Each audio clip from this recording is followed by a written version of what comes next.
Bonsoir à tous. Qui tue les abeilles? Voilà la question de ce C'est dans l'air ce soir, alors que se poursuit ce drame silencieux, dangereux pour notre avenir, la disparition des abeilles dans le monde et en France, vous allez le voir. En France, où en 15 ans, la moitié du miel produit a disparu, 30% des abeilles à peu près. Quelle en est la cause? Pesticides, parasites, agriculture intensive? Pour répondre à cette question, sur ce plateau avec nous, nos invités, Béatrice Robrol-Marie. Vous êtes apicultrice, c'est-à-dire que vous élevez vous-même des abeilles dans l'Indre.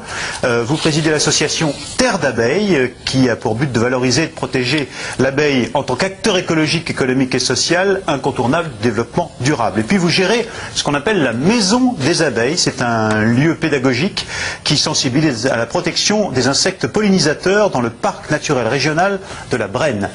Avec nous aussi Patrice Percy-Ducerre. Vous êtes vous-même ingénieur en agriculture, spécialiste des produits de la ruche. Vous avez été vous-même professionnel, apiculteur. Oui, vous présidez aujourd'hui la société Pollenergie, qui est spécialisée dans la commercialisation du pollen et de la propolis à usage médical. Vous nous rappellerez ce que c'est que la propolis. Et puis vous avez publié aux éditions Très Daniel, Ces pollens qui nous soignent. Avec nous un toxicologue, Jean-François Narbonne. Vous êtes chercheur au CNRS, vous enseignez la toxicologie à l'université de Bordeaux, vous êtes expert auprès de l'AFSA, l'Agence française de sécurité sanitaire des aliments. Vous avez d'ailleurs été expert judiciaire dans différentes affaires qui concernent les insecticides et notamment le fameux gaucho dont on parlera dans quelques instants. Et puis je vais citer votre ouvrage 100% toxique, publié aux éditions Thierry Soucard. Enfin, le philosophe Yves Paquelet, vous êtes philosophe et naturaliste et vous consacrez un chapitre à la disparition des abeilles dans votre petit dictionnaire énervé de l'écologie qui va paraître dans quelques jours aux éditions de L'Opportun. Alors, avant de revenir sur les causes multiples visiblement de cette disparition lente, de cette menace d'extinction des abeilles, cette question très simple finalement, tout le monde ne le sait pas forcément, mais pourquoi c'est si grave que les abeilles disparaissent ? Parce que l'abeille, parmi tous les insectes pollinisateurs, assure la survie et l'évolution de plus de 80% des plantes sur la planète. Et en Europe, plus de 85% des plantes cultivées dépendent de la pollinisation des abeilles. C'est égal à, en impact économique par rapport à nos besoins alimentaires, plus de 35% des ressources alimentaires mondiales. C'est considérable. Sans l'abeille qui est le petit vecteur qui finalement permet aux plantes de se reproduire, il n'y a plus d'alimentation, il n'y a plus d'agriculture, il n'y a plus de vie, quoi. Ouais. C'est votre sentiment aussi, Patrice Ducerre? Oui, absolument. L'abeille, c'est sympathique, mais on ne voit pas toujours l'importance qu'elle a pour notre existence. On ne voit pas, mais par exemple, les arboriculteurs le savent bien, puisque quand il n'y a pas d'abeilles dans un verger de pommiers, il n'y a pas de pommes. Il n'y a pas de pépins dans les pommes. Aussi basiquement que ça. Et donc, toutes les pommes tombent avant la maturité et il n'y a pas de pommes. Donc, c'est extrêmement grave. Ça dépend des cultures, évidemment. Sur une culture de blé, ça n'a aucun impact. Mais sur une culture de tournesol, sur une culture de colza, sur des cultures d'arbres fruitiers, de melons, de fraises et même de tomates qui sont pollinisées par une autre abeille, les bombus terrestris, les bourdons, qui est une abeille aussi, eh bien, la récolte dépend de ces insectes. Les bourdons, ce sont les abeilles. Ça fait partie de la même famille, hein. C'est une abeille différente qui crée des colonies chaque année. La colonie se dissémine à l'automne et les fondatrices passent en diapause hivernale et puis ensuite elles refondent une colonie au printemps. Voilà. Yves Paquelet, il y a dans notre culture, dans notre univers, une tendresse particulière pour la petite abeille, bien sûr, mais ça vient du fait justement que de façon ancestrale, on savait en tout cas autrefois à quel point l'abeille c'était clé pour notre survie. Alors c'est vrai qu'elle est très intéressante, très importante même pour l'agriculture, puisque dans le monde on pense qu'il y a au moins un tiers de la masse des produits agricoles qui dépendent des butineurs et 2 tiers de la variété agricole qui en dépendent. Et en effet, 80% des plantes sont fécondées par des butineurs. Alors c'est pas seulement l'abeille, mais les cousines directes de l'abeille. Mais ce qui est très étonnant, ce qu'on ne sait pas souvent, c'est que avant les insectes sociaux comme l'abeille, eh bien les plantes étaient surtout des conifères. Et c'est seulement il y a une centaine de millions d'années que les plantes à fleurs sont apparues sur la Terre en connexion directe avec des insectes comme les abeilles. C'est-à-dire qu'avant les abeilles, il y avait essentiellement des pins, des sapins. Oui, des sapins, essentiellement sapins, puis d'autres plantes antérieures, des s'il y a eu des fougères, fleurs, etc. c'est parce que les insectes sont cette apparus. naissance des plantes à fleurs, de laquelle on est encore les résultats, eh bien, c'est fait il y a à peu près 100 millions d'années. Alors évidemment, il y a eu beaucoup d'évolutions ensuite, mais cette coévolution, comme on l'appelle, entre les plantes à fleurs et les insectes butineurs, est ce qui nous permet aujourd'hui de vivre sur les continents. C'est quand même quelque chose de très essentiel. Et ce qui est grave, c'est que l'humanité, avec, on va en parler, toutes sortes de mauvaises pratiques est en train de commettre, eh bien, c'est de séparer les fleurs, les plantes, de ce monde des insectes butineurs, et on peut en payer des conséquences très lourdes. C'est-à-dire que vous êtes en train de nous expliquer que finalement notre façon de vivre, notre organisation, notre séparation à cause de l'agriculture industrielle des différentes espèces peut nous amener à tuer définitivement les abeilles? Alors, si on tue les abeilles, enfin, il y avait eu une phrase qu'on attribue à Einstein, on ne sait pas s'il l'a dite, il a probablement pas dite, mais cette phrase, c'est que si l'abeille disparaît, l'humanité n'en a que pour quelques années à vivre. Ah oui. Alors, qu'il l'ait dite ou qu'il l'ait pas dite, cette phrase, Einstein, elle est quand même... C'est pas un ingénieur agronome pourtant. Elle est quand même parfaitement en phase avec ce qu'on peut penser. Notre sort de consommateur de plantes, et indirectement aussi, quand on consomme de la viande, on consomme des plantes, eh bien, est lié à tous ces insectes et à cet ensemble de la biosphère. Il faut bien se rendre compte qu'on n'a pas derrière nous un décor de théâtre devant lequel on pourrait faire les imbéciles et polluer, saccager, empoisonner. Non, on est dans une sorte de matrice, on est dans une biosphère, et les abeilles, et les butineurs en général, eh bien, sont des conditions de notre existence. Vous qui élevez des abeilles, vous voyez concrètement, au jour le jour, le drame et cette évolution? Hélas, depuis presque 20 ans maintenant. Oui.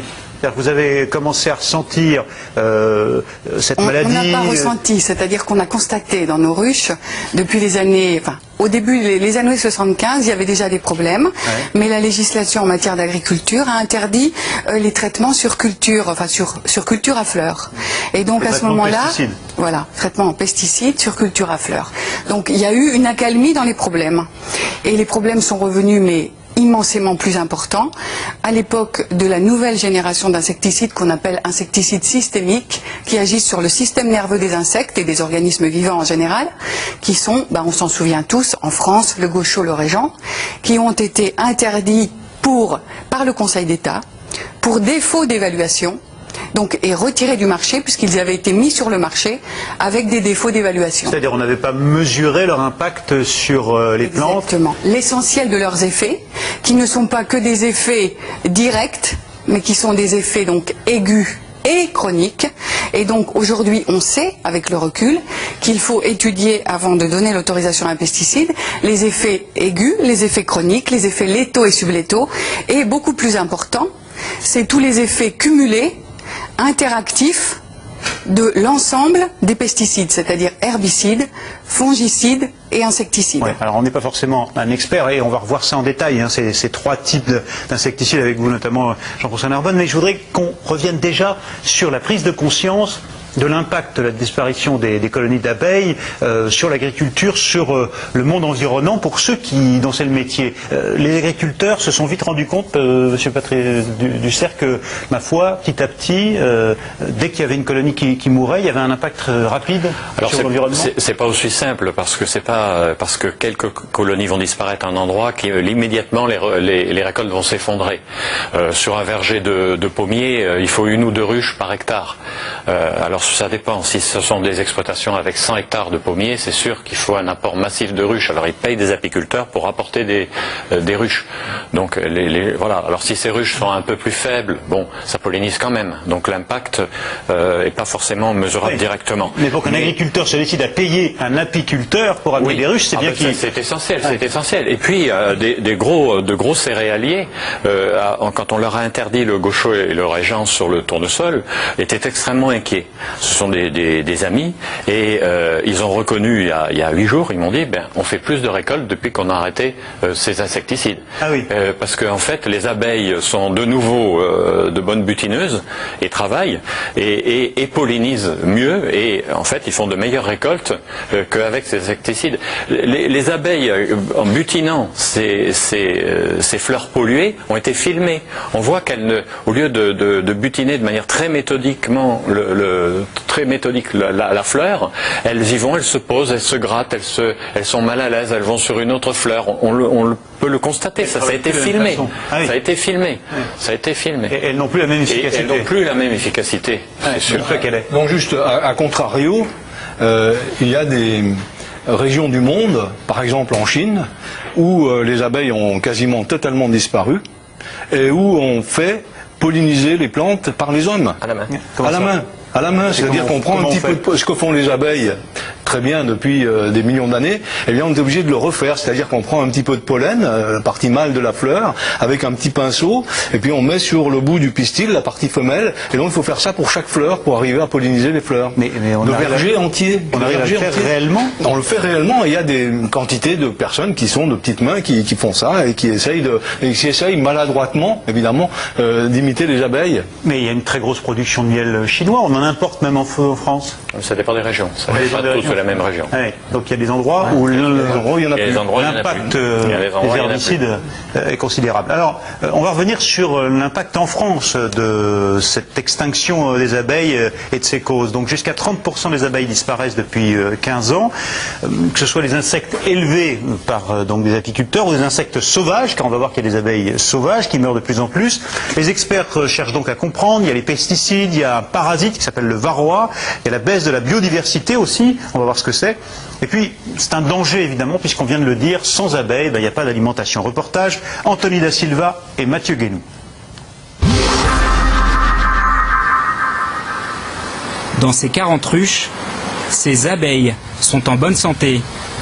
Une nouvelle rassurante pour François Hamet, car ce n'est pas toujours le cas. Comme tous les apiculteurs professionnels, il voit ses colonies d'abeilles disparaître. Voilà, on est devant une ruche populeuse. Apiculteur depuis 22 ans, il a repris l'exploitation familiale qui se transmet de père en fils depuis 4 générations. Une petite entreprise prospère, mais ces dernières années, il doit faire face à la surmortalité de ses abeilles. On est passé de 15% de mortalité, et même il y a 20 ans à 5-7% de mortalité. On est passé à 15%, et puis graduellement nous sommes montés jusqu'à 30% aujourd'hui. On a le cas où les abeilles ne rentrent pas, tout disparaît, la colonie est vide, les cadres sont là, il n'y a pas une abeille dedans, elles ont disparu. Ça c'est le premier point. Et puis il y a le point où, ponctuel, sur tournesol comme cette année, où là ce sont les butineuses qui sont mortes, qui sont là, soit devant tapis, devant la ruche, soit espacées tout dans un environnement de 50-100 mètres, peut-être plus.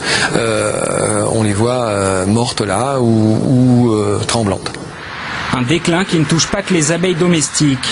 À l'OPI, l'Office pour les insectes et leur environnement, on vient en aide aux abeilles sauvages. Une structure leur est même exclusivement réservée. Un hôtel 3 étoiles qui leur offre la possibilité de se reproduire loin des dangers environnants. On a des tiges creuses de différents diamètres. Donc les femelles vont venir occuper une tige, y construire leurs cellules et puis ensuite fermer le nid et faire un autre nid si elles ont encore le temps et la disponibilité. On a aussi des tiges remplies de moelle. Donc là, les espèces vont creuser elles-mêmes dans la moelle de la tige, comme ici. On a du bois mort avec des trous qu'on a percés, donc qui est utilisé par certaines espèces. Car le développement de l'agriculture intensive a engendré une perte de biodiversité et prive les abeilles de plantes à butiner. Chez les abeilles sauvages, on a des espèces qui sont généralistes, qui vont aller butiner un peu toutes les fleurs qu'elles vont rencontrer, et on a des espèces qui vont être spécialisées, parfois très spécialisées, sur une seule espèce, ça c'est assez rare, mais un genre d'espèces végétales ou une famille. Donc l'idée, c'est si on veut avoir une faune diversifiée en abeilles sur un secteur, il faut qu'elles aient à la fois les ressources alimentaires et les ressources pour nidifier. Difficile d'estimer les dégâts chez les abeilles sauvages. En 4 ans, les apiculteurs, eux, ont perdu jusqu'à 80% de leur cheptel. Alors, qu'est-ce qui fait disparaître les abeilles? En tête de la liste des suspects, les pesticides bien sûr, ou le varroa, acarien d'origine indonésienne, importé en France à la fin des années 80. Mais les dernières études scientifiques identifient plus de 40 causes de mortalité. On parle des pressions des xénobiotiques, donc les pesticides, les molécules chimiques, l'environnement toujours avec la biodiversité et la ressource alimentaire pour l'abeille qui est parfois moins diversifiée que ce qu'on a pu le voir dans les années précédentes.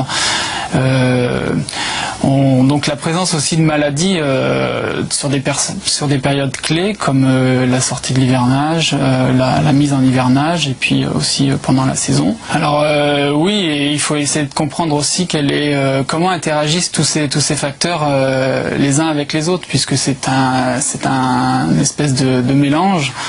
À terme, si la situation continue de se dégrader, c'est la sécurité alimentaire mondiale qui est en péril.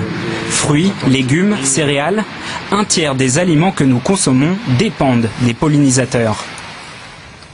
Vous avez vu ce magnifique hôtel 3 étoiles pour abeilles sauvages. On reviendra dans un instant sur cette différence entre abeilles élevées et abeilles sauvages. Question d'un téléspectateur de C'est dans l'air, Madame Robrol-Marie. Sans abeilles, risque-t-on une famine mondiale ? Est-ce qu'on n'exagère pas? Il y a vraiment un risque? On ne peut pas exagérer dans la mesure où les chiffres qu'on donne, on ne les a pas inventés. Il y a eu le programme de recherche européen Alarme de 2004 à 2010 qui a donné ses conclusions et qui a dit, notamment le docteur Vessière, spécialiste de la pollinisation à Avignon, qui a affirmé à travers les chiffres qu'ils ont recueillis qu'une fourchette sur 3, on la doit aux abeilles. Et c'est un problème... Une assiette presque sur toi. Voilà, ouais. Donc c'est quand même explicite et ça n'a rien d'une vue de l'esprit ni d'une utopie. Voilà. Mais alors la tendance, c'est 30% de disparition des abeilles, oui, évidemment, c'est considérable, mais est-ce que la tendance se poursuit avec la même importance ou est-ce qu'on remonte la pente petit à petit? Non, il faut mettre des bémols à la clé, c'est-à-dire les 30%, c'est une moyenne, effectivement, ce qu'on a fait en tout cas en France et en Europe. Mais ce qu'il faut comprendre, c'est que c'est plus que ça en réalité, parce que notamment les apiculteurs professionnels renouvellent leur cheptel, c'est-à-dire vont créer des essaims pour essayer de combler le déficit d'une année sur l'autre. Donc en fait, c'est plus de 30%. Donc ça, c'est très inquiétant. Et je dirais que ce qui se passe aujourd'hui aux États-Unis depuis 2007, l'année du Grenelle de l'environnement, je pense que c'est en train de faire monter la mayonnaise, justement, au niveau des décisions à prendre au niveau de la politique agricole, il vient de se passer donc en Pennsylvanie fin juillet, début août, donc le premier congrès international sur les pollinisateurs. Et je tiens à dire que c'est une étape historique pour l'apiculture mondiale, parce que les conclusions de ce congrès international de Pennsylvanie a donné les mêmes conclusions qu'au Congrès international Apimondia qui s'est déroulé à Montpellier en septembre 2009, et c'est un consensus scientifique pour annoncer au niveau international que la priorité pour sauver les pollinateurs, c'est d'évaluer correctement les pesticides et tous les effets dont j'ai parlé tout à l'heure. Alors, Jean Narbonne, vous êtes toxicologue et vous dites attention, il n'y a pas que les pesticides, ou en tout cas les pesticides, on n'a pas encore réellement prouvé qu'ils avaient l'impact qu'on dit sur les abeilles, c'est plutôt une série de facteurs concomitants. Vous savez, l'épidémiologie pour les abeilles, c'est un peu comme l'épidémiologie pour l'homme, où on voit des augmentations aussi de cancer ou de stérilité. Et le problème, après, c'est de trouver parmi tous les facteurs qui peuvent exister la cause. Or, établir une cause en particulier, je dirais, indiscutable, demande l'association de 9 critères, qu'on appelle des critères de Hill, qui sont extrêmement difficiles à mettre ensemble, et en particulier dans les affaires judiciaires, où il faut trouver un responsable avec un coupable, je dirais. Le vrai responsable, c'est extrêmement difficile. C'est pour ça d'ailleurs que ces affaires judiciaires traînent en longueur, parce que on n'a pas tous les éléments pour établir la facteur de causalité. Alors ceci dit, il y a l'évaluation qui est importante. important des pesticides. De leur impact sur la nature. Alors, il faut savoir que l'évaluation, ça s'est fait petit à petit depuis l'Antiquité, où il y avait les goûteurs au niveau à l'époque de Lucrèce Borgia qui goûtaient pour éviter d'avoir des empoisonnements politiques. Et au fur et à mesure, on a, je dirais, compliqué l'évaluation en fonction de l'histoire. C'est-à-dire quand on a vu des effets, ben on a rajouté un test pour prévenir ces effets. Et pendant très longtemps, le facteur de causalité n'était établi que pour des expositions aiguës. C'est-à-dire on était un produit et on mourait dans les 24 heures, Socrate qui boit la ciguë, ou les champignons toxiques, ou des choses comme ça. Donc les premiers tests qui ont été faits sont des tests de toxicité aiguë. Évidemment, quand on s'adresse à des effets à long terme, c'est-à-dire qu'il n'y a pas concomitance temporelle entre l'exposition et l'effet santé, c'est-à-dire que l'effet santé se fait l'hiver d'après, ou chez l'homme 20 ans après pour les cancers, il est extrêmement difficile de raccorder un effet à une cause. Et c'est là le problème chronique. Donc, au départ, les tests pour les pesticides en particulier, il faut savoir que il faut différencier ce qui est le danger. Un insecticide, ça tue les insectes par définition. Donc les abeilles aussi, ça se mesure vite. C'est pas très étonnant que ça tue des insectes. Et il y a eu un premier livre dans les années 60 par Rachel Carson qui était Le printemps silencieux, qui en disant les insecticides tuent les insectes. Si ça tue les insectes, il n'y aura plus d'oiseaux. S'il n'y a plus d'insectes, il n'y aura plus de pollinisation, etc. Et donc c'est là où on a commencé à interdire les premiers insectes massifs qui étaient les insecticides massifs, qui étaient le DDT en particulier, et puis ensuite tous les organochlorés. Et là il y avait des effets aigus. Il est beaucoup plus difficile. La mission des pesticides, c'est toutes les mauvaises herbes, c'est de. Alors vous avez trois sortes, grandes sortes de produits, qui sont les insecticides qui doivent tuer les insectes parasites. Il y a les herbicides qui tuent les mauvaises herbes, parce qu'il est évident que quand on fait croître des végétaux, tous les végétaux bons ou mauvais croissent en même temps, et donc les mauvais pompent l'énergie et les sels de la terre pour les végétaux consommables. Donc on est obligé d'arracher les mauvaises herbes d'une façon ou d'une autre. Alors on peut le faire à la main, on peut le faire de façon mécanique ou de façon chimique en tuant les mauvaises herbes. On a vu aussi une modification, c'est ce qu'on a dit dans les systémiques. On a essayé de faire évoluer les pesticides dans un sens que l'on croyait bon au niveau général. C'est-à-dire au début, on saupoudrait les champs, on l'a vu par avion ou des choses comme ça, c'est-à-dire que tout le monde en prenait, les produits allaient dans l'eau, allaient dans l'air, étaient diffusés, etc. Donc on a eu une deuxième génération de pesticides qui étaient des systémiques. C'est-à-dire qu'au lieu de diffuser le produit dans l'air, on enrobait la graine, et le produit n'était que dans la plante et donc n'était plus diffusé. Donc pour l'environnement, c'était quelque chose d'excellent. Et puis on peut même arriver, ça a été votre émission il n'y a pas longtemps, aux OGM qui fabriquent les pesticides eux-mêmes. Donc on met le gène dans la plante qui fabrique le pesticide, etc. Donc tout ça, dans le terme de diffusion des pesticides, ça allait dans le bon sens. Le problème, c'est que ça avait d'autres effets qui n'étaient pas anticipés. L'impact, l'évaluation de l'impact de ces pesticides sur les insectes. On en est où aujourd'hui? Qu'est-ce qui est prouvé puisque le gaucho et le régent ont été interdits? Il faut savoir qu'il y a trois termes et malheureusement la plupart des polémiques viennent dans la confusion où on ne sait plus parler français. Le danger, un insecticide tue les insectes. Ok. La deuxième élément, c'est le risque. C'est-à-dire quelle est la probabilité que lorsqu'on utilise un produit phytosanitaire, un insecticide, on tue les insectes et quels insectes? Et à ce moment-là, c'est ce que font ou essaient de faire les commissions d'autorisation de mise sur le marché. C'est-à-dire qu'on essaie d'avoir des conditions dans lesquelles le risque, c'est-à-dire la probabilité d'avoir des effets est faible ou nul. La plupart du temps, c'est nul. Donc là, on essaie d'anticiper, mais c'est une probabilité. C'est assez théorique. Et ensuite, il y a ce qu'on appelle l'impact. C'est-à-dire, on constate la mort. C'est comme chez nous, l'impact, c'est le nombre de cancers, ou l'impact de l'utilisation de la voiture, c'est le nombre de morts par an. Ma question, c'est où on en est de tout ça, de ces études? Alors, d'une part, dans les études de causalité, on a vu de façon sûre que les pesticides et les insecticides avaient été impliqués dans des intoxications aiguës, en particulier au moment où on sème dans ce qu'on appelle les nuages autour des semoirs, dans le pelliculage, c'est-à-dire que le pesticide qui enrobe la graine est diffusé pour un certain nombre de raisons techniques dans l'environnement, et là on a effectivement intoxication des abeilles. On a l'intoxication des abeilles, et même on a pu avoir des intoxications des agriculteurs et des hommes et des des pauvres gens qui n'étaient pas agriculteurs et même des chiens qui en sont morts. C'est ce que j'ai dit. C'est un nuage autour au moment où on fait le semis, et donc il y a une exposition de ces insecticides pour tous les organismes qui sont autour, y compris l'agriculteur et d'autres choses. Donc là, aujourd'hui... Interdiction alors. Alors aujourd'hui, non, c'est que on demande aujourd'hui de modifier la technique de semences, les enrobages et les semoirs, de façon à ce qu'il n'y ait plus ce nuage d'exposition. Parce qu'au départ, l'enrobage d'une graine, c'était pour aller sous la terre. Donc si vous voulez, les gens ne se posaient même pas la question de dire une graine qui est sous la terre, comment les abeilles vont avoir accès à cet insecticide. Et d'ailleurs, au départ, l'inquiétude environnementale était pour les oiseaux, parce que seuls les oiseaux, je dirais, pouvaient aller manger les graines et donc s'intoxiquer. Et d'ailleurs, nos amis belges avaient demandé de rajouter des tests supplémentaires pour protéger les oiseaux, parce que personne n'imaginait que les abeilles étaient... Alors ça, c'était le premier. Le deuxième élément, c'est le progrès dans les techniques analytiques. C'est-à-dire, dans les années 90, quand on a eu autorisation de ces composés,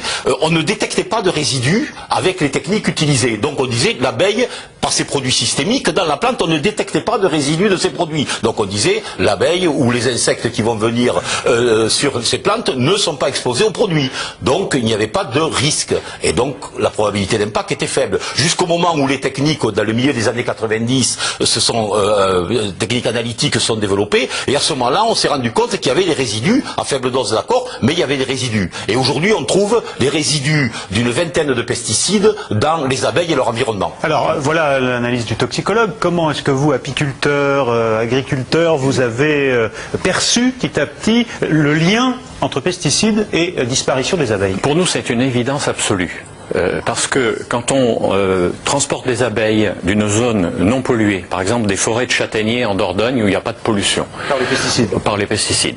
Donc vous avez des ruches qui débordent d'abeilles. Avec un corps de ruche, une hausse au-dessus, ça déborde d'abeilles. Vous les amenez dans une région comme le Gers, il y a 7 ou 8 ans, ou 10 ans. Il fait beau, il y a des tournesols qui fleurissent. Vous dites, il faut que je revienne vite pour mettre une deuxième hausse parce que la ruche va être pleine de miel. Ouais. Et vous arrivez avec le camion avec vos hausses, et puis la première hausse, elle est vide. Et la moitié du corps, il est vide. Et les abeilles sont mortes dans tous les champs autour. Donc il n'y a pas d'abeilles qui se laissent mourir volontairement devant des fleurs qui font du pollen et qui font du nectar. Et il n'y a pas de maladie. C'est le choc d'intoxication très violente. Et ça, ça a été constaté très vite. Ça s'est constaté, mais c'était foudroyant. C'était foudroyant. Après, ces insecticides ont été interdits. Les apiculteurs n'ont plus amené pendant des années de ruches là, parce qu'ils perdaient, moi-même j'ai perdu jusqu'à 60% de mes ruches dans ces affaires-là. Et ensuite, ils se sont retirés, ils sont restés dans les forêts, dans les zones un peu moins polluées, des zones d'élevage, des zones comme ça. Et puis après, insecticides interdits. Donc ils sont revenus. Ouais. Et bien l'année d'après, il n'y avait pas eu d'insecticides, ils ont encore eu des pertes. Parce que ça reste. Donc voilà, parce que ça reste. Et pendant 5 ans, les pertes ont diminué. Et ils ont retrouvé des récoltes. Voilà. Moi, c'était des lieux où je faisais 60-70 kilos de miel par ruche. Hein, et mon ami apiculteur à qui j'ai vendu mes ruches, lui, cette année, a fait 50 kilos sur ces zones-là avec des belles colonies. Donc là, c'est bien revenu. Cette année, dans certains secteurs, on retrouve des récoltes de miel presque similaires à la belle époque de l'avant-insecticide systémique. Mais alors ça va mieux, puisque vous aviez l'air de dire que tout à l'heure... J'ai dit avec un bémol, donc ça va mieux, mais il y a encore beaucoup de zones qui sont encore contaminées. Et ce qui est très inquiétant, c'est que même dans les zones de montagne aujourd'hui, ça devient difficile, les lavandiculteurs ont des problèmes, etc. Mais pourquoi? Parce qu'il y a une dissémination des effets année après année des anciens pesticides. Parce qu'on utilise un panorama de pesticides de plus en plus important, avec une toxicité de plus en plus importante à de plus en plus faible dose, et que toujours les problèmes d'évaluation avant la mise sur le marché. Bon, Yves Paquelet. Oui, mais il y a quand même une loi essentielle, c'est que la vie a été inventée une seule fois. Elle a inventé une seule fois, par exemple, la cellule nerveuse. Les produits qui tuent la cellule nerveuse chez les insectes la tuche et tous les insectes, qu'il s'agisse du phylloxéra, des charançons, des pucerons ou des abeilles, ou de tous les butineurs. Et j'irais même plus, ce produit qui tue la cellule nerveuse chez les insectes, la tue chez tous les autres animaux. Alors après, c'est une question de dose, c'est une question de rémanence, c'est-à-dire de reste à l'intérieur du corps qui peut provoquer, au bout d'un certain temps, ces dégâts-là. Mais il n'y a pas de produit qui tue telle ou telle catégorie du vivant, que ce soit des plantes, que ce soit des insectes, que ce soit des rongeurs, et qui n'ait pas d'effet nocif sur l'humanité elle-même. Alors c'est vrai que si on enlève ces produits-là, pendant un certain temps ça va mieux, mais d'un autre côté, on a cette foison de facteurs négatifs qui s'abattent sur les abeilles, et tout à l'heure on demandait si la fin des abeilles était une grave question pour l'alimentation humaine. Elle va aussi avec le changement climatique, cette question de l'alimentation humaine. Or, le changement climatique est lui-même nocif pour les abeilles. Donc vous voyez que tout se tient, et on a de la peine à trouver un seul facteur. Si vous permettez, c'est que les abeilles ont quand même résisté à toutes les glaciations. Donc les problèmes climatiques, j'ai envie de dire que les apiculteurs sont capables de s'adapter. Tout comme ils ont déplacé les abeilles, on parle de manque de biodiversité, c'est un fait. Avec les monocultures OGM, ça devient un problème dans les pays industrialisés comme l'Argentine, qui était un des plus gros producteurs de miel et qui aujourd'hui, pour lesquels les OGM posent un vrai problème. J'ai bien compris que M. Pacalet n'est pas en train de dire que les pesticides n'auraient plus de responsabilité ou une responsabilité mineure. Madame Marie, attention. C'est la principale responsabilité, mais qui se mêle et qui aggrave d'ailleurs les autres facteurs de diminution de la population. C'est un cercle vicieux. Essayez de mesurer réellement et de façon encore plus rigoureuse, je dirais, l'impact des différents facteurs et comment ils se coordonnent, quelle cohérence de ces facteurs nocifs sur la vie des abeilles. C'est l'objectif d'une étude qui vient d'être lancée par les Britanniques, les Anglais, les Écossais, à la demande de parlementaires britanniques qui ont décidé donc de mettre près de 12 millions d'euros dans une étude scientifique. En Écosse, en effet, on est obligé d'importer des insectes de Nouvelle-Zélande pour sauver l'agriculture. Reportage Elisa Coudray, Yvan Bastio.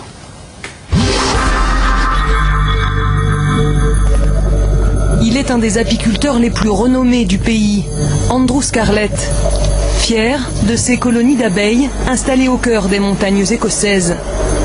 La promesse d'un miel 100% scottish, pas vraiment. Celles que nous avons ici sont des abeilles de Nouvelle-Zélande. Elles travaillent donc désormais en Écosse. Comme vous voyez, elles se sont parfaitement bien adaptées et elles produisent le même miel que nos abeilles. Parce que finalement, les conditions climatiques en Nouvelle-Zélande et en Écosse sont très proches. Nous avons dû importer des abeilles parce qu'il n'y en avait plus assez au Royaume-Uni pour remplacer toutes celles que nous avons perdues cet hiver. C'est quelque chose de très inhabituel. Mais nous n'avons pas eu le choix. Et c'est probablement ce qui a sauvé notre business. Andrew Scarlett a dû renouveler la moitié de ses colonies. Et ce n'est pas seulement pour sauver son miel. Un peu plus bas dans la vallée, les abeilles sauvages ont quasiment disparu. Dramatique pour les agriculteurs. Seule solution, installer plusieurs ruches tout près des champs cultivés. Les abeilles jouent un rôle très important pour les agriculteurs par rapport à la pollinisation. Ici, cela concerne les framboises, les fraises. Grâce au travail des abeilles, les fruits ont une forme parfaite, ce qui est plus rentable pour les agriculteurs. Mais il n'y a pas que ça. Regardez autour de nous. Les abeilles jouent un grand rôle dans la biodiversité. Elles pollinisent les arbres, les fleurs. Elles sont véritablement indispensables à l'équilibre écologique de la région. L'abeille, un enjeu considérable. Alors pour éclaircir le mystère de leur disparition, c'est tout le Royaume-Uni qui se mobilise. Le pays vient de lancer un projet scientifique sans précédent, budget total 12 millions d'euros. Nous pouvons fixer la puce de radio-identification juste ici, sur son thorax. Au total, 16 000 abeilles vont être équipées de ces petites puces, unique moyen de suivre les insectes à la trace. En parallèle, les plus éminents spécialistes vont être mis à contribution différents champs d'investigation. Exemple, Christopher Connolly, neurologue. Lui étudie l'influence des pesticides sur le comportement des abeilles, des produits chimiques qui pourraient expliquer leur surmortalité. Si une abeille se comporte de façon très étrange, qu'elle bouge bizarrement, qu'elle a l'air bizarre, les autres abeilles vont se dire qu'elle n'est pas normale. Et elles n'auront pas envie d'être contaminées à leur tour. Elles vont donc exclure l'abeille de leur colonie, parce qu'au sein de leur société, le moindre changement de comportement peut poser un problème. Par ailleurs, l'abeille peut perdre ses capacités d'orientation. Dans ce cas-là, elle ne pourra pas retrouver sa ruche. Et ce qui arrive alors, c'est que non seulement la colonie perd ses abeilles les plus expérimentées, mais les jeunes abeilles sont obligées de les remplacer alors qu'elles ne sont pas encore prêtes. Elles y vont quand même, mais ne reviennent pas forcément. Autre objet de recherche du projet, l'étude des parasites. Pour ce représentant des apiculteurs du pays, le principal coupable s'appelle Varroa, un acarien. Ce parasite a été transmis à nos abeilles par une autre espèce qui vient de Russie orientale. Et il s'est répandu progressivement à travers le monde. Donc il est présent un petit peu partout.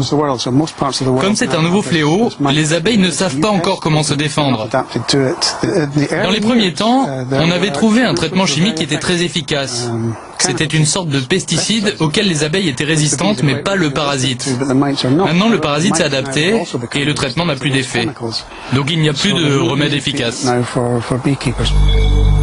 Les scientifiques britanniques se sont donné 3 ans pour élucider le mystère de la disparition des abeilles et surtout y apporter des solutions. Alors, étude pour rechercher les causes, et puis évidemment on cherche des solutions. Vous avez vu, c'est magnifique, c'est très impressionnant cette idée de pouvoir poser des petites puces radioélectriques comme ça sur les abeilles. Je ne sais pas si les abeilles néo-zélandaises parlent aussi bien l'anglais qu'en Écosse, que les abeilles écossaises. C'est pour ça qu'on les importe, mais plus sérieusement, on se demande, c'est la question d'un téléspectateur de C'est dans l'air, si finalement il y a quand même des régions du monde qui sont épargnées. Y a-t-il des régions françaises ou des pays qui sont épargnés ?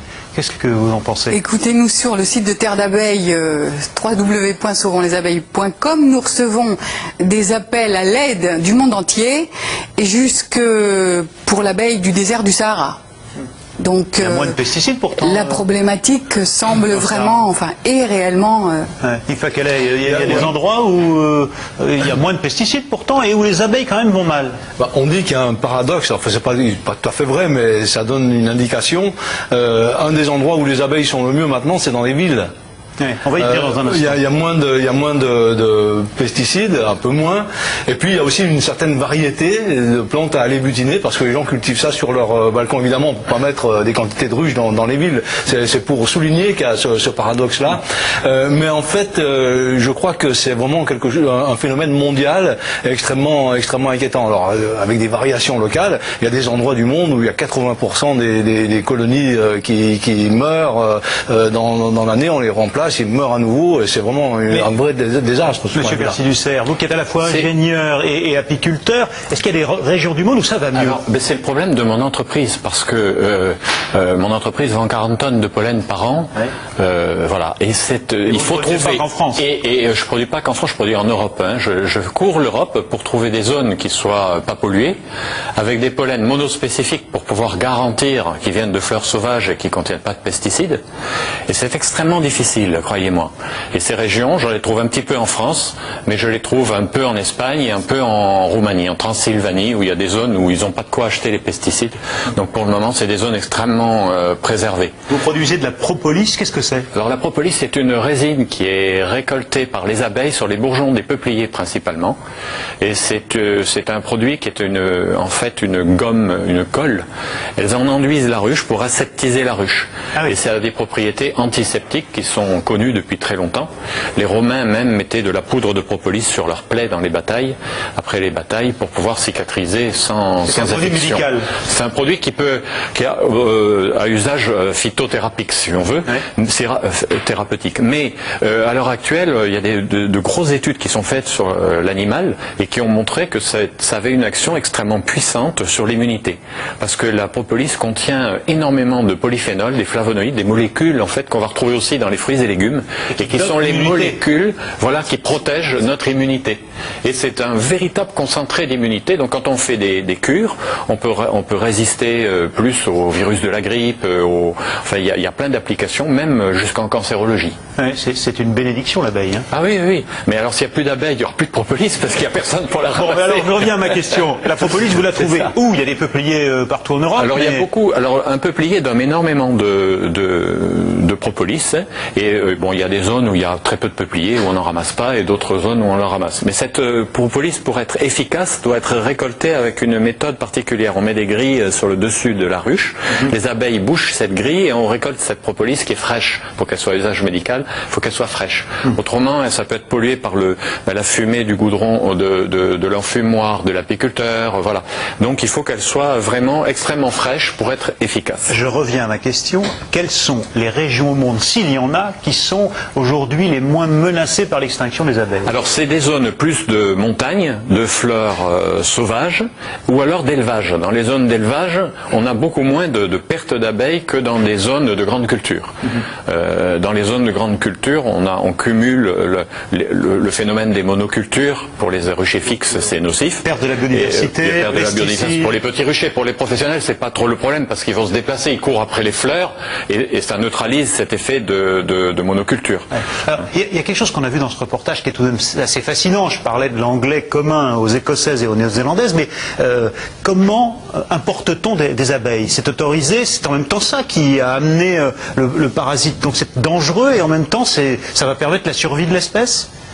C'est vrai qu'il va falloir conserver les écotypes d'abeilles locaux, nationaux et européens. En fait, nous, on a justement créé le réseau. Les écotypes d'abeilles. Les écotypes, si vous voulez, par exemple, les Français utilisent à 70%, les apiculteurs français, l'écotype d'abeilles noires. Oui. Donc c'est un écotype régional, centre-France.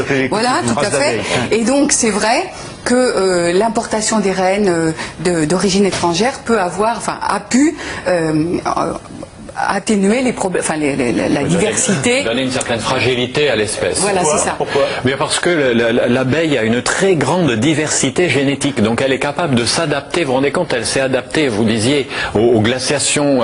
On a eu un climat comme le sud d'Agadir ici, dans l'histoire. Et il y avait des abeilles. Donc les abeilles s'adaptent. Et donc elles ont une diversité génétique très importante qui leur permet de s'adapter. Mais certains pays comme les États-Unis ont fait de la sélection à outrance avec insémination artificielle des abeilles pour sélectionner les caractères qui les intéressaient, c'est-à-dire faire beaucoup de miel, faire beaucoup d'abeilles et pas piquer trop. Ouais. Et donc là, on a perdu le phénomène d'adaptation. Voilà. Et donc il y a un appauvrissement génétique. On a oublié les caractères de résistance aux maladies, le caractère de l'instinct de nettoyage, tous ces caractères qui sont dans la Les conservatoires aujourd'hui se multiplient justement pour conserver les écotypes d'abeilles et préserver la biodiversité des abeilles. Bon, très bien, mais en même temps, on en importe quand même. C'est assez sain, ça permet de renouveler. Donc on importe d'où? Non, mais il y a une législation maintenant qui est draconienne pour l'importation des abeilles. On en importe d'où exactement les abeilles? On en importe d'Australie, Nouvelle-Zélande, principalement, c'est les deux pays les plus gros producteurs et exportateurs. Parce que montagne en Nouvelle-Zélande? Ce sont des éleveurs qui sont spécialisés dans l'élevage et qui sont dans des zones sauvages qui produisent sans problème. Dites pas quelle est? Non, on a même fait des bêtises il y a quelques dizaines d'années, par exemple en croisant les abeilles africaines avec d'autres abeilles américaines. Ça s'est fait au début au Brésil et ça a donné ce qu'on a appelé les abeilles tueuses, c'est-à-dire des abeilles plus agressives que les autres. C'est les mêmes, mais avec des comportements sensiblement plus agressifs. Les tueuses, pas entre elles, qui tuaient des individus. Qui attaquaient les hommes. On les appelait tueuses parce qu'elles attaquaient les passants, à une distance bien plus proche, bien plus grande que celle à laquelle les abeilles ont l'habitude d'attaquer quand elles craignent pour leur ruche. Il y a toujours une distance minimale à laquelle elles le font, mais tomber après. Les abeilles 200 mètres, elles vous suivent. Les abeilles tueuses attaquent en masse et ont causé d'ailleurs des morts d'hommes. Pourquoi les abeilles piquent-elles alors? C'est leur système de défense, simplement, parce qu'elles ont des ennemis naturels qui sont les souris, qui sont les ours, qui sont... voilà, et donc elles se défendent de leurs ennemis avec le dard. Et alors, on voit bien qu'un apiculteur, il doit avoir un don, ou est-ce qu'il apprend à éviter d'être piqué? Alors d'abord, tous les apiculteurs sont piqués, ils sont habitués, ils sont mitridatisés, donc le venin leur fait plus les réactions que ça fait sur un novice. Hein, et puis le venin, ça fait du bien aussi. Hein, c'est un vrai médicament contre l'arthrite, contre un certain nombre de choses. Mais on peut être aussi allergique au venin d'abeille. C'est un peu maso quand même pour vouloir aimer se faire piquer. Non, mais la douleur, vous savez, c'est quelque chose, on s'habitue très bien. Si vous vous dites, oh là, j'ai mal, vous avez encore plus mal. Ouais. Si vous êtes piqué, vous dites, oh zut, elle m'a piqué, puis vous continuez à travailler, vous sentez même plus la douleur. Le venin est utile contre les rhumatismes et dans le traitement de la sclérose en plaques. Oui. Le venin, ce n'est pas toxique, monsieur Narbonne? C'est en quantité très faible, c'est très local. Mais ce que je voudrais dire, c'est que d'une part, il y a eu des mortalités, comme on l'a dit, à des endroits où on n'utilisait pas de pesticides, donc c'est pour ça qu'on cherche d'autres... il y a même les radiofréquences aujourd'hui avec les téléphones portables, dont on suspecte, c'est pas prouvé, de modifier le comportement des abeilles. Mais il faut dire aussi qu'aujourd'hui, les pesticides sont évalués. Alors, ce qui a été très difficile quand on parle d'observation et qui a été réel, où après un traitement ou exposition des abeilles, elles mouraient, on n'a jamais pu le reproduire réellement en conditions, en laboratoire, même en conditions sous serre, si vous voulez. Donc ça a été un des problèmes.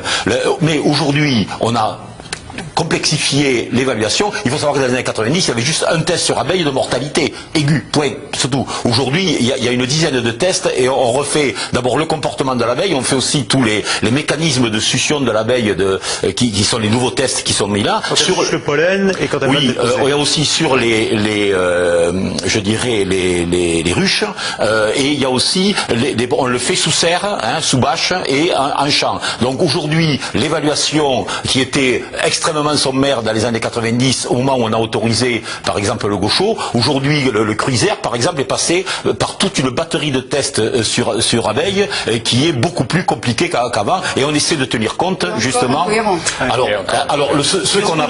Excusez, est-ce qu'on a un programme en France à peu près identique à ce programme 12 millions d'euros? On se dit que c'est pas beaucoup, mais c'est déjà ça en Grande-Bretagne. Alors, en tout cas, en France, on a mobilisé un peu la recherche, insuffisamment, je pense, mais c'est quand même un problème. Et au niveau européen, parce que il faut savoir que la France n'est pas la seule. Il y a des programmes anglais, il y a des programmes belges qui sont tout à fait importants. Et donc en Europe, c'est mobilisé là-dessus et sont à la recherche des différentes causes.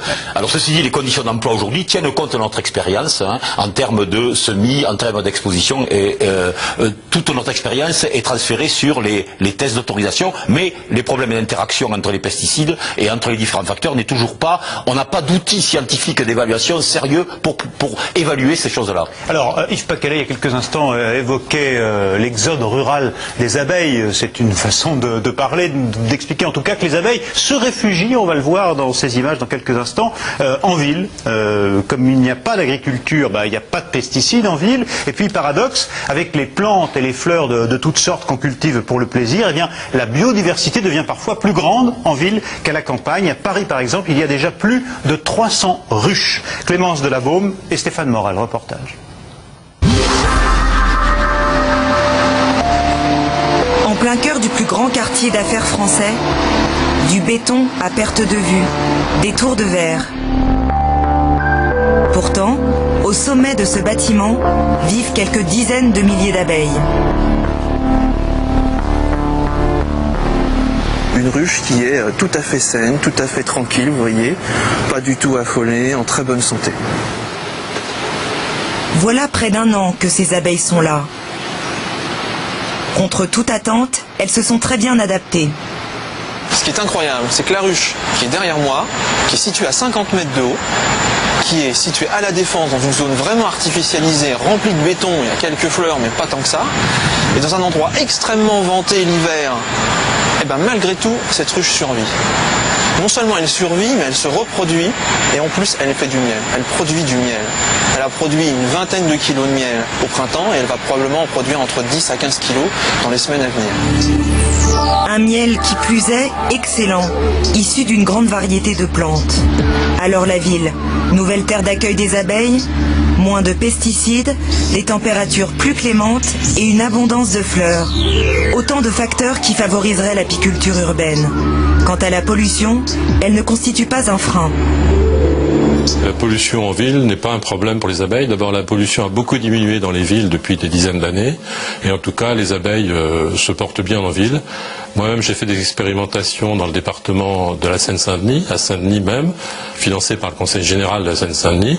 Eh bien, les colonies qui étaient présentes en Seine-Saint-Denis avaient un meilleur rendement en miel et en pollen, et se sont toujours mieux comportées que les abeilles qui étaient en zone rurale en Île-de-France.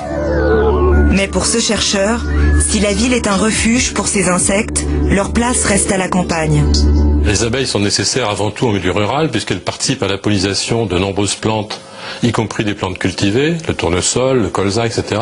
Donc il y a nécessité d'avoir des abeilles en zone rurale. Et par ailleurs, en ville, si on mettait des milliers de colonies en ville, évidemment, ça présenterait des risques pour la population. Et par ailleurs, il n'est pas sûr, dans ce cas, que les abeilles trouveraient assez de nourriture, en nectar et en pollen, dans les plantes de la ville. Donc la ville, c'est une petite partie de l'espace pour les abeilles, mais c'est le milieu rural, la campagne, qui doit rester l'espace privilégié pour les abeilles. Malgré tout, l'apiculture urbaine a le vent en poupe. Ils sont de plus en plus nombreux à avoir leur propre ruche. Des entreprises, mais pas seulement. Sur leur balcon, certains particuliers sont fiers de produire leur propre miel. Et il est très beau. Celui-ci, par exemple, je pourrais le récupérer pour ma récolte. Saïd, 26 ans, est ingénieur en informatique. Après avoir suivi une formation apicole, il installe sa première ruche en juin dernier. Je fais de l'apiculture parce que j'aime beaucoup le miel. Déjà tout d'abord pour les propriétés thérapeutiques que ça a, et ensuite pour le goût qui est très bon. Ma mère me faisait énormément de pâtisserie orientale à base de miel, et donc j'aime beaucoup le miel. J'ai été sensibilisé depuis toujours au développement durable et à la préservation de la nature, et que pour moi c'est essentiel de protéger les abeilles. Parce qu'elles sont hyper sollicitées en campagne, et j'ai la chance de pouvoir m'en occuper à Paris, donc je le fais. À Paris, il y aurait aujourd'hui quelques 300 ruches, sur les toits, les terrasses et dans les parcs. Quant aux cours proposés par les écoles d'apiculture, ils affichent déjà complet pour l'année prochaine. Et vous avez vu ce citadin apiculteur amateur, du miel au Grand Palais ou du miel à la Défense. Question SMS, peut-on avoir une ruche sur son balcon? J'ai envie de dire, est-ce qu'on peut chacun avoir sa ruche? C'est presque ça. Et il y a vraiment un engouement vis-à-vis de l'apiculture de loisirs.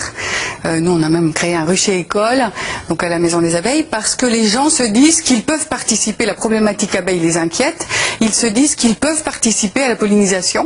Donc au maillage apicole qui est indispensable pour la biodiversité, et ils apprennent ils découvrent que l'abeille, il suffit de la connaître un petit peu pour connaître ses besoins et pouvoir surveiller une colonie durablement. Et comment on fait? On vous appelle et puis on prend des cours et puis d'un jour on achète une ruche de base? Voilà, on achète une ruche, on achète un essaim pour mettre dedans, et puis on suit de préférence quelques cours pour avoir les rudiments de la connaissance apicole. Patrice Percy-Dussert, ça vous semble loufoque, une mode, ça va pas durer, ou est-ce que sincèrement ça a des effets positifs comme on l'a vu dans le reportage? Mais moi-même j'ai eu des abeilles en ville, plein Toulouse, voilà, donc c'est tout à fait, c'est comme ça que j'ai commencé. Ah oui. J'avais 4 ruches sur la terrasse d'un immeuble, et les voisins à côté des enfants. Non, les voisins se plaignaient pas du tout, et il n'y avait pas de problème.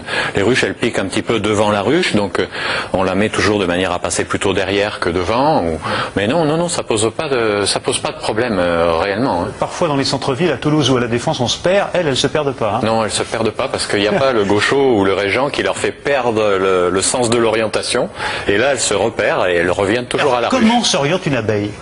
Alors l'abeille s'oriente par rapport au rayon du soleil, au soleil, par rapport à l'angle entre l'horizontale et le soleil qu'elle reporte. Enfin, elle se repère comme ça. Elles ont et puis au dernier moment, elle se repère visuellement. C'est pour ça que moi je conteste complètement les expériences qui sont faites sous serre. Parce que sous serre, une ruche, une abeille, elle va toujours retrouver sa colonie. Vous voyez, elle perd pas son sens de l'orientation parce que visuellement, elle va reconnaître la ruche. Donc les tests qui sont faits sous serre, moi je les conteste, je trouve qu'ils sont pas valables. Les abeilles ont des yeux, elles n'ont pas uniquement des GPS. Ils ont des yeux aussi. Et elles ont des yeux aussi. Alors qu'en plein air, le même expérience faite en plein air, l'abeille elle se perd, vous la retrouvez pas, et la ruche elle dépérit. Yves Paquet. Il y a beaucoup de moyens de communiquer aussi qui existent chez les abeilles. La fameuse danse des abeilles par laquelle, en faisant des sortes de huit, en vibrant des ailes à une certaine intensité, elles indiquent à leurs consoeurs à la fois la direction de l'endroit où il y a des bonnes plantes, la distance, par rapport au soleil.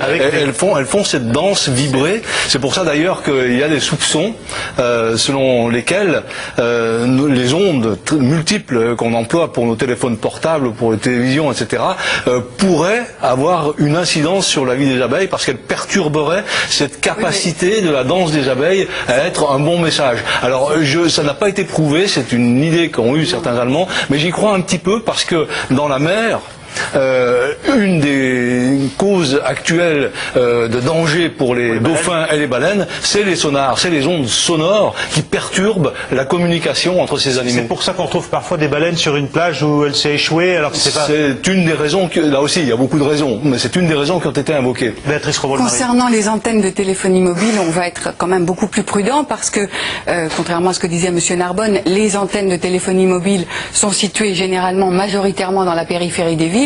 Or, on vient de voir effectivement, et c'est pas nouveau, qu'aujourd'hui les abeilles se portent mieux à la ville qu'à la campagne. Donc effectivement, ça peut pas être bon pour les organismes vivants, ça c'est certain, mais ça ne peut pas du tout expliquer la disparition des abeilles concomitante lors, par exemple, d'une floraison de tournesol, comme on a vu il y a une dizaine d'années. Donc en aucun cas. Non, mais on est bien d'accord. Les causes principales, c'est les pesticides. Après, il y a des autres causes. On a compris que c'était le message. Ça a été dit, mais c'est absolument pas prouvé. D'ailleurs, ça n'a rien à voir avec le désert, par exemple.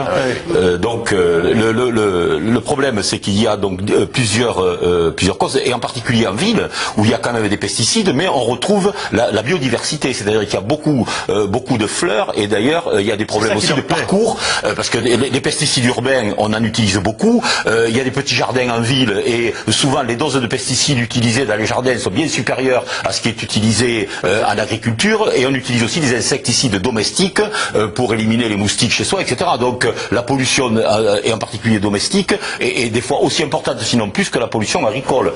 Donc voilà, alors c'est intéressant parce que d'ailleurs un des facteurs qui avait été mis en évidence, c'était la disparition de la biodiversité, et dans les recommandations aujourd'hui, c'est de remettre des bandes enherbées des haies pour reconstituer, même dans une zone de monoculture, reconstituer une diversité de plantes. Ceci dit, elles butinent très peu dans les maisons. Oui.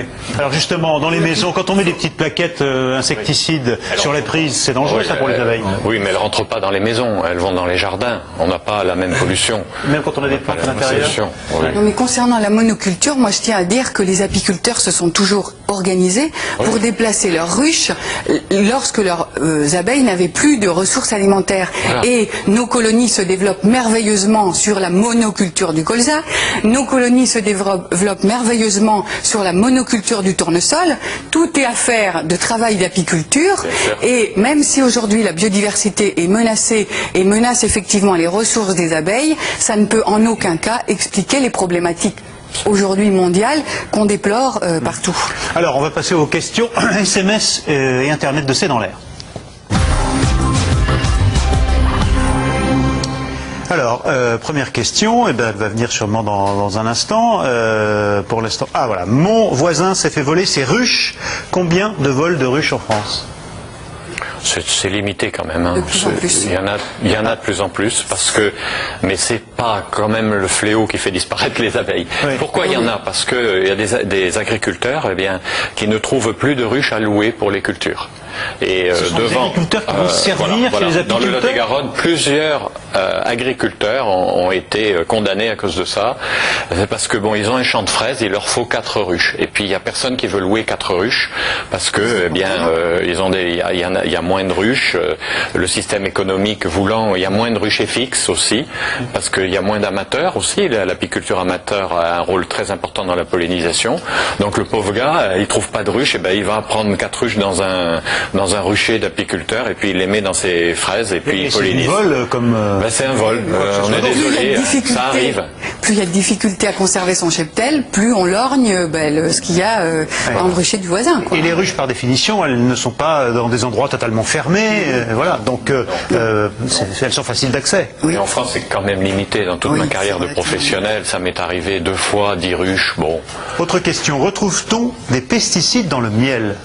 Non, alors j'ai envie de dire que tant mieux pour les consommateurs et dommage pour justement l'évolution de la politique agricole. Parce que si on avait, parce que les consommateurs sont de plus en plus attachés à consommer des produits naturels, donc les produits de la ruche ont excellente presse auprès des consommateurs, on ne peut que s'en réjouir, et que si on avait trouvé directement des résidus de pesticides, voilà, la preuve serait faite beaucoup plus facilement qu'avec des résidus de pesticides dans le corps des abeilles, etc. Ouais. Donc on a la chance que, enfin la chance entre guillemets, pour les consommateurs, l'abeille est le fusible, si elle est contaminée c'est elle qui meurt et on ne trouve pas de... Mais alors c'est quoi la différence entre du miel et du miel bio? Tous les miels sont bio alors? Tous les miels sont bio, oui, c'est vrai que le fait d'appeler bio un produit apicole, c'est un petit peu...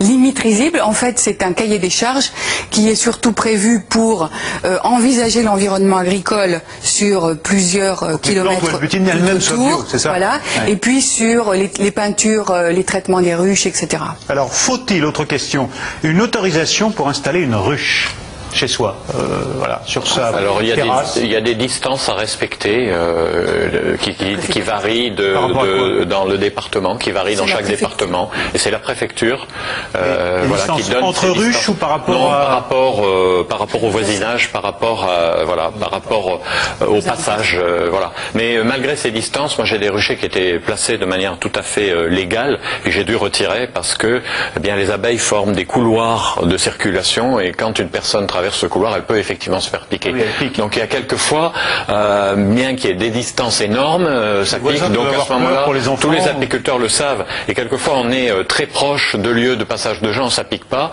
Donc l'apiculteur, quand il y a des plaintes, il retire ses ruches, il les met ailleurs. Ouais. Alors, question, qui peut-on appeler pour déménager un essaim dans son jardin en étant sûr qu'il ne sera pas détruit? Parce qu'on s'imagine que si on appelle les pompiers, ils viennent, ils vont détruire l'essaim avec des fumigènes ou c'est quoi la meilleure façon de faire? On appelle l'apiculteur d'à côté, il sera très content de récupérer l'essaim pour faire une ruche de plus. Les pompiers c'est le 18, les apiculteurs d'à côté, on ne connaît pas le numéro. On arrive à le savoir quand même. L'annuaire, le téléphone. Internet ou l'annuaire. Et puis la direction départementale de la protection des populations, c'est le nouveau nom de la direction des services vétérinaires qui peut donner les noms des apiculteurs du département. D'accord, en appelant les services vétérinaires, voilà, comme on dit, de chaque département, voilà, on peut avoir la liste des apiculteurs. Dans certains départements, il y a des professionnels qui le font. Voilà. Autre question, les bords des routes sont laissés en friche. Pour les insectes, c'est plutôt une bonne chose, hein?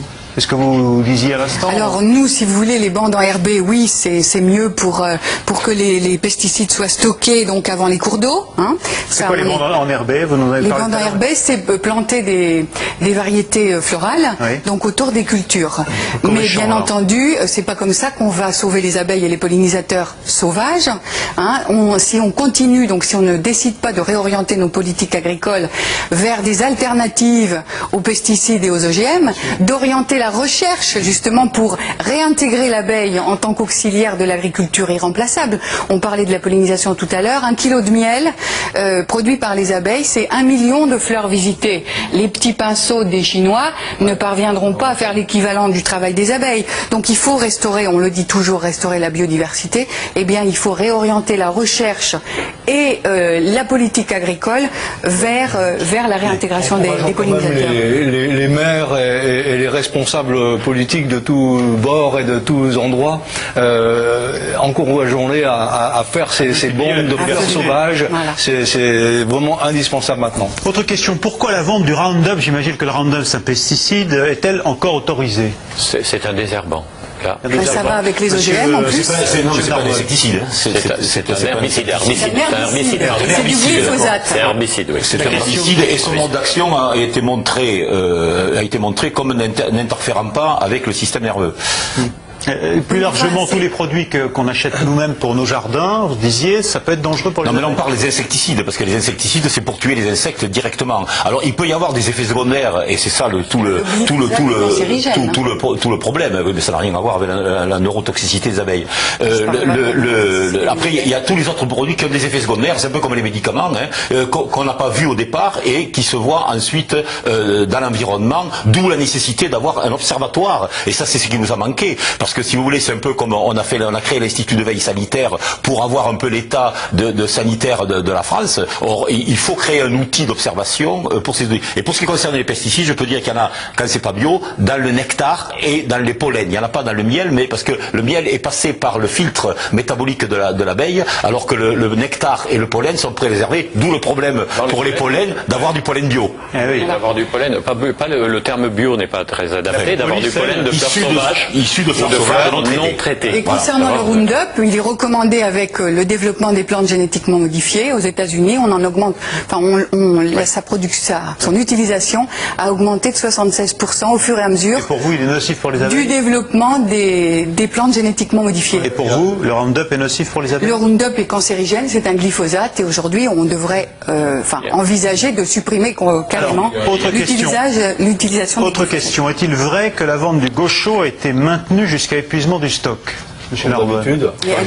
Il est toujours utilisé, le gaucho. Non, dans l'arrobage, ce qu'il y a, c'est que si vous voulez, les semences sont préparées longtemps en avance. Donc il y a eu, quand on a interdit le gaucho, on a autorisé l'utilisation des semences qui avaient été préparées, sinon il n'y avait plus de semences. Donc c'est ce qui s'est passé par le ministère de l'Agriculture, c'est-à-dire qu'on a autorisé les semences qui étaient prêtes, parce qu'il faut savoir que les semences se préparent 6 mois avant décalage jusqu'à la déclaration du gaucho. Le gaucho est toujours utilisé pour les céréales, pour l'orge, etc. Voilà. Il a été seulement partiellement interdit. Et comme il reste sur 5 ans tournesol dans le et sur sol, maïs. Automatiquement, on a la pollution des sols par ce gaucho. On comprend que ce soit lent à revenir malgré ces interdictions. Voilà. J'habite à la campagne, quelles plantes faut-il privilégier pour attirer les abeilles? Alors, il y en a une série, on pourrait lui envoyer par mail. La bourrache. La bourrache. C'est une plante avec des jolies petites fleurs bleu vif avec une sorte de bec d'oiseau. Ça pousse très bien dans les jardins. C'est une plante médicinale et c'est une des plantes qui attire le plus les abeilles. La Phacelia aussi. La Phacelia, c'est une plante bleue qui fait énormément de pollen et énormément de nectar. Et qui nous contacte, on lui enverra toute la liste. Oui, mais c'est bien pour ceux qui ne vous contactent pas qu'on le dise à l'antenne. Si tous nos paysans travaillaient bio, le problème serait-il résolu, Monsieur Narbonne? Alors, du toxicologue. Là, c'est pas, je dirais, il y a aussi le problème de varroa, le problème de nocénose, donc on a vu. Le varroa, c'est un parasite. Le varroa, c'est un acarien, et puis il y a des virus, donc, qui sont d'ailleurs, qui provoquent les mêmes comportements aberrants qu'on a vus sur les tournesols, d'où la difficulté du diagnostic. C'est quand même mieux de travailler bio. Mais oui, moi, je pense que c'est beaucoup mieux, ça c'est certain, mais ces pesticides font aussi baisser l'immunité de l'abeille. Et on va retrouver sur des colonies faibles et qui ont tendance à disparaître toutes les maladies qu'on veut.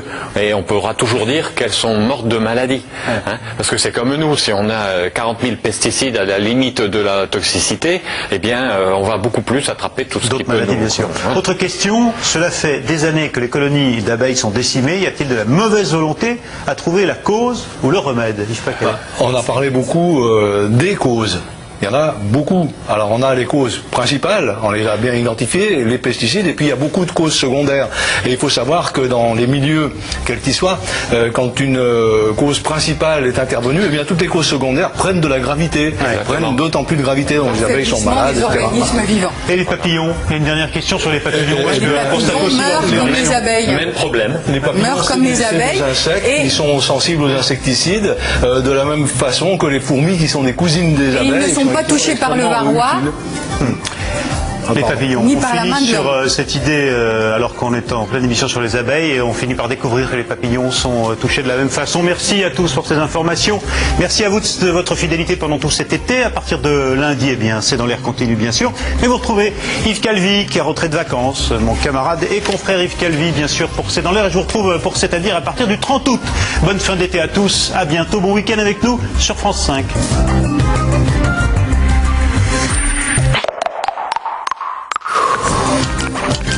Pour toutes vos questions sur l'actu, c'est dans l'air sur France5.fr.